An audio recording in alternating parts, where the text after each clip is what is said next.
অসাধারণ একটা রেসিপি আপনাদের সঙ্গে শেয়ার করব। ইউনিক একটা রেসিপি যেখানে ডিম লাগবে না, পেঁয়াজ লাগবে না, তেল লাগবে না, শুধু জাস্ট শিলপাটার উপরে দিয়েই নুডলস করা যায়। ভাবা যায়, চিন্তা করছেন? এত দারুণ হয়েছে, এত হচ্ছে ইয়াম্মি এবং ঝাল ঝাল স্পাইসি একটা নুডলস করে দিয়েছি বাচ্চাদেরকে। আমার ছোটো মেয়ে খেয়ে বলতেছে, মা আবার করে দিবা।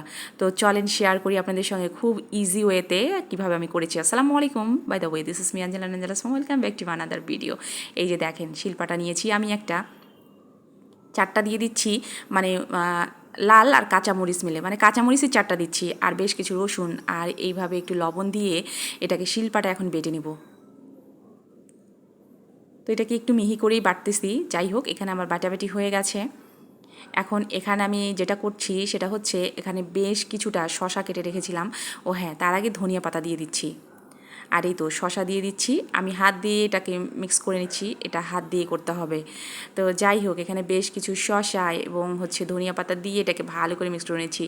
আর এই যে নুডলসটা আমি আগেই সিদ্ধ করে রেখেছি, আর কোনো কাজ নাই, দেখতেই পাচ্ছেন 2টা প্যাকেট দিয়েছি আমি এখানে। আমার বাচ্চারা বলছে, মা এইভাবে নুডলস করে দাও।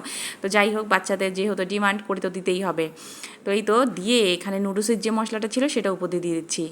কোনো ডিম লাগলো না, এক্সট্রা কোনো পেঁয়াজ লাগলো না, তেল লাগলো না, মানে আর ভাজাভাজির ঝামেলা নাই। জাস্ট এটাকে সিদ্ধ করবেন আর এই যে শিলপাটার উপরে এইভাবে নুডলসটা করে নেবেন।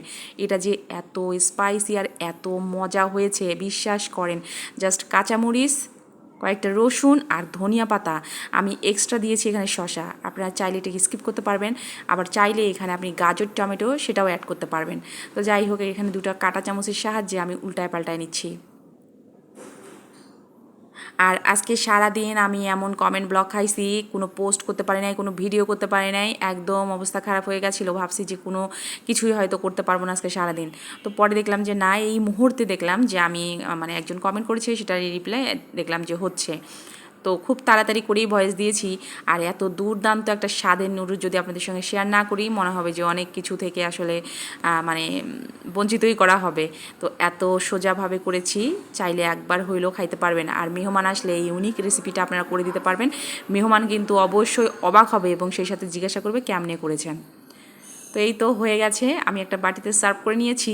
আমার বড় মেয়ে তো খেয়ে বলছে, মা এটা অসাধারণ হয়েছে। সত্যি বিশ্বাস করেন, দুর্দান্ত স্বাদের একটা স্পাইসি নুডলস হয়েছে। তো আমি কাঁটা চামচ নিয়ে এইভাবে একদম পেঁচায় পেঁচায় একটু নুডলস আমি খেয়েছি, দেখলাম যে না, অসাধারণ হয়েছে। তো একবার হলেও কিন্তু ট্রাই করবেন। তো ইনশাল্লাহ কালকে নতুন একটা রেসিপি নিয়ে হাজির হয়ে যাব। আজকের মতো চলে যাচ্ছি। আর কেমন হয়েছে অবশ্যই কিন্তু কমেন্টে জানাবেন যে আমার এই নুডলসের রেসিপিটা কেমন লাগছে আপনাদের কাছে। তা চলে যাচ্ছি, আল্লাহ হাফেজ, আসসালামু আলাইকুম।